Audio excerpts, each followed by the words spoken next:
When we talk about Python, we mean two separate things that are closely related: Python language and a particular implementation.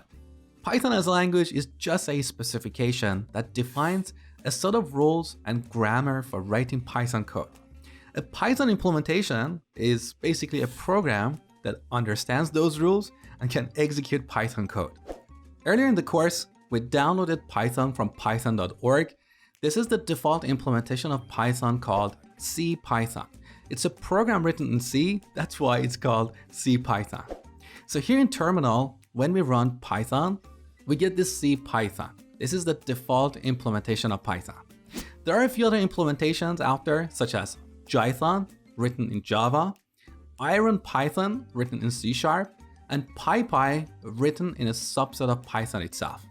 As new features are added to the Python language, they are first supported by CPython because that's the default implementation, and then they will gradually come to the other implementations. In theory, if we give some Python code to any of these implementations, we should get the same result. But in practice, that's not always the case.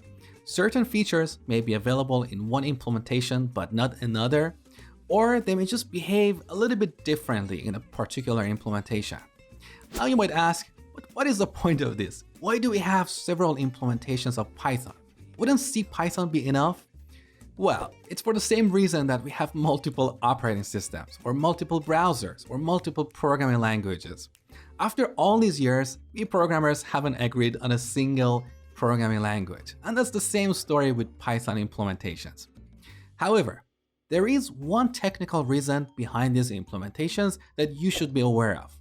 Since Jython is implemented in Java, it allows you to reuse some existing Java code in a Python program.